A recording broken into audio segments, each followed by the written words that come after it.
Assalamualaikum, hai guys, kembali lagi di channel aku. Jadi di kesempatan kali ini, sesuai sama judul dan thumbnail yang udah kalian lihat di awal tadi, aku bakal sharing-sharing santai aja nih ke kalian seputar pengalaman aku kenapa bisa sampai lolos melalui jalur SNMPTN. Dan nanti aku juga bakal kasih beberapa tips atau strategi buat nentuin jurusan biar kalian bisa berpeluang besar buat lolos melalui jalur ini. Sekalian aku juga mau sebutin beberapa amalan yang aku lakuin waktu itu. Oh iya, sedikit disclaimer aja, kalau di video ini tuh aku nggak ada unsur atau niatan untuk sombong, pamer, dan segala macam. Tapi emang bener-bener pure pengen berbagi kisah aja buat kalian.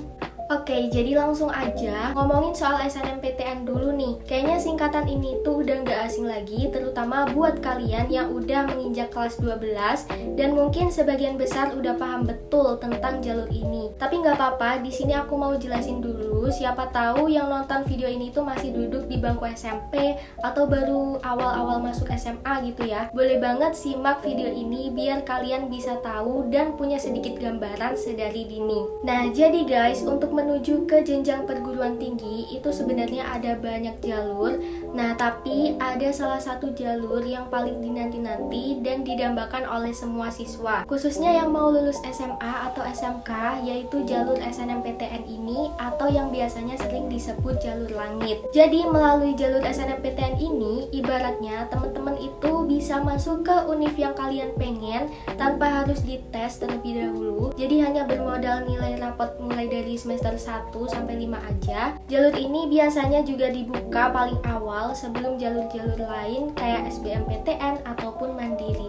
Nah, tapi buat kalian bisa mendaftar melalui SNMPTN ini, kalian tuh harus masuk kuota eligible di sekolah kalian terlebih dahulu. Disebut spesial karena nggak semua anak bisa daftar begitu aja. Jadi nanti waktu kelas 12 akhir, kayak setelah ujian-ujian atau setelah semester ganjil gitu ya, itu biasanya gurunya bakal ngasih semacam pengumuman gitu, nama-nama siapa aja yang bisa daftar buat SNMPTN. Nah, dari sekolah kita itu kayak udah diseleksi gitu dulu guys istilahnya. Dari nama-nama tadi, teman-teman itu bisa tahu di urutan keberapa nama kalian dalam peringkat satu jurusan di sekolah kalian. Jadi kalau aku, di sekolah aku tuh dulu dari masing-masing jurusan, baik IPA atau IPS, itu cuma diambil 40%-nya aja. Dan kebetulan pada saat itu, alhamdulillahnya nama aku ada di urutan kelima dari keseluruhan siswa IPS yang ada di sekolah. Jujur dari situ aja aku kayak udah gak nyangka, karena aku memandang diriku ini bukanlah tipikal orang yang kayak ambis-ambis banget gitu dalam bidang akademik. Oh iya, by the way, dengar-dengar katanya SNMPTN di tahun 2023 ini berubah namanya menjadi SNBP. Tapi tetap sama aja kok guys melalui jalur rapot. Cuma bedanya kalau di SNMPTN tahun kemarin kan nilai yang dicantumin itu cuma 6 mata pelajaran inti aja. Nah, sementara di SNBP ini persyaratannya itu memerlukan semua nilai mata pelajaran dari semester 1 sampai 5. Nah, dari perbedaan SNMPTN dan SNBP tersebut,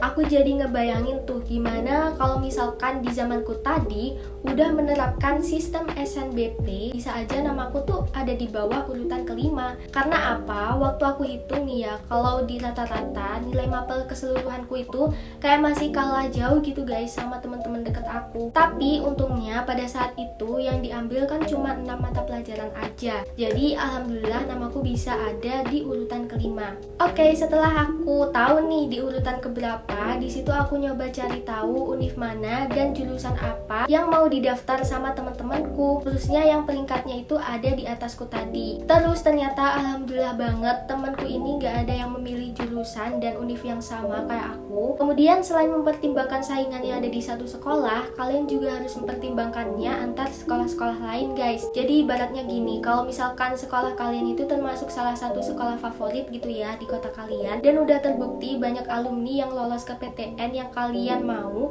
berarti insya Allah kalian aman. Karena kalau berdasarkan peringkat sekolahnya, bisa aja nih, misal gitu ya, ada siswa yang di sekolahnya itu dia peringkat 1, tapi kalau dia masuk ke sekolah yang sekiranya favorit gitu, bisa aja dia itu berada di urutan kelima atau bahkan ke-10 di sekolahnya. Jadi di sini segala sesuatu harus dipertimbangin juga ya. By the way, sedikit cerita, jadi dulu tuh aku baru bisa nentuin jurusan sama univ yang aku pengen waktu udah akhir-akhir mau lulus. Ini jangan ditiru ya guys, karena lebih baik kalian udah mempertimbangkan segala sesuatunya itu sedari awal-awal kalian masuk SMA atau SMK. Jadi setelah tahu peringkat eligible tadi nih, aku tanya tuh ke teman-teman, guru, keluarga gitu ya.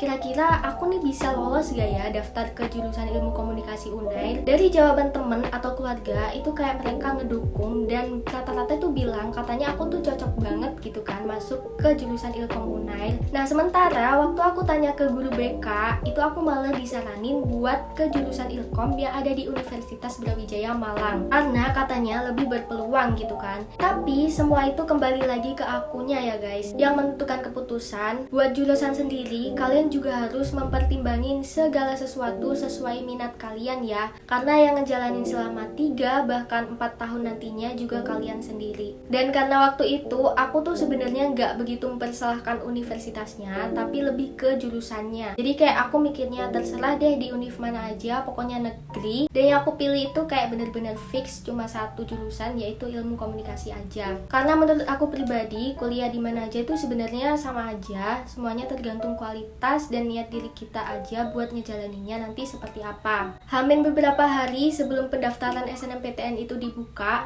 aku juga sempat nanya-nanya ke beberapa alumni sekolah aku, khususnya yang kemarin bisa lolos ke Ilmu Komunikasi Unair melalui jalur SNMPTN. Dari situ aku makin memantapkan hati nih buat memilih Ilkom Unair di pilihan pertama dan Ilkom UPN sebagai pilihan kedua. Bisa dibilang aku agak sedikit nekat ya, karena aku nggak patuh sama perkataan guru BK aku yang menyarankan aku buat di UP aja. Tapi karena aku kayak udah feeling gitu sedari awal, lebih baik di Unair aja deh, karena di situ kayak udah terbukti gitu kan ada alumni angkatan sebelumnya yang lolos di jurusan dan univ yang sama lewat SNMPTN itu, dan itu yang membuat peluang buat aku keterima itu semakin besar. Tapi meskipun demikian, aku benar-benar overthinking karena dengar-dengar Unair ini cuma mau ngambil yang urutan eligible pertama aja di masing-masing sekolah. Dan kebetulan kakakku yang tadi tuh yang dia keterima itu dia beneran pinter banget, karena dulunya emang peringkat eligible pertama dan dia juga nyantumin banyak sertifikat menang lomba waktu daftar SNMPTN. Sementara aku kayak bener-bener nggak nyantumin sertif sama sekali,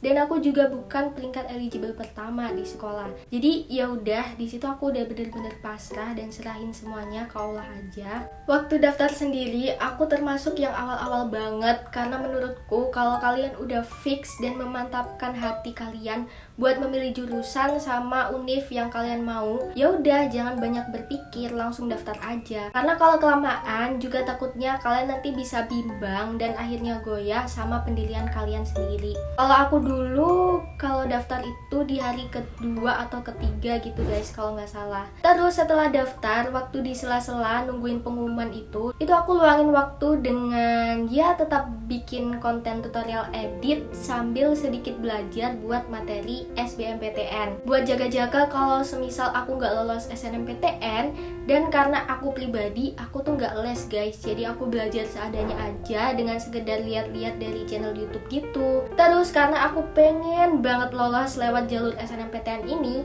jadi biar semakin termotivasi waktu itu, aku juga pasang wallpaper kayak gini.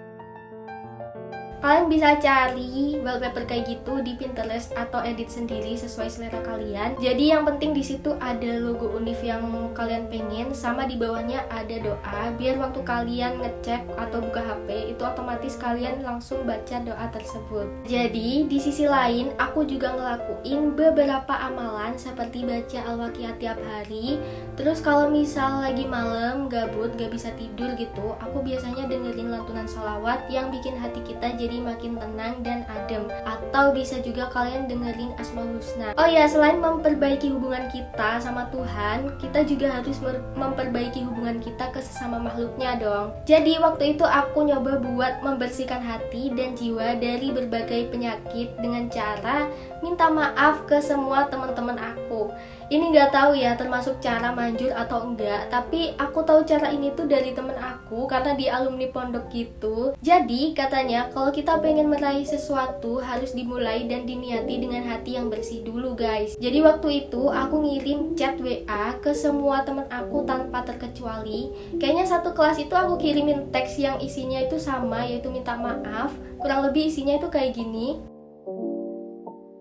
Sebagian dari temanku heran kayak dikiranya aku habis kesurupan atau apa gitu kan, karena gak ada angin, gak ada hujan, tiba-tiba aku minta maaf. Tapi emang di sini meskipun kalian merasa gak ada salah sama tuh orang, tetap aja aku saranin buat dikirimin kayak gitu ya guys, karena kita gak bakalan pernah tahu loh dalam hati seorang itu seperti apa dan doa dari mana yang dikabulin Tuhan buat kita. Habis itu kalian juga bisa doain teman-teman yang sama-sama berjuangnya kayak kalian, biar mereka juga lolos lewat jalur SNMPTN ini. Di dalam doa tersebut kalian sebutin secara detail kayak misalnya, ya Allah semoga temanku si A ini dia bisa lolos SNMPTN di univ bla bla bla dan jurusan bla bla bla kayak gitu. Kalian doain minimal 3 orang teman, tapi kalau lebih malah lebih bagus kok. Terus juga setiap ada orang yang aku temui dimanapun itu, kayak di jalan atau di tempat umum, selalu aku doain mereka biar dimudahin pekerjaannya. Misalnya ada bapak Gojek lewat tuh, terus di dalam hati tuh aku doa kayak, ya Allah lancarkanlah rezeki buat bapak ini dan seterusnya. Terus selain itu kalian juga bisa nyoba buat sedekah semampu dan seikhlas kalian. Sedekah nggak harus berupa materi kok, bisa juga dengan ngasih makanan ke kucing jalanan. Terus kalau misalkan kalian lagi COD Shopee gitu,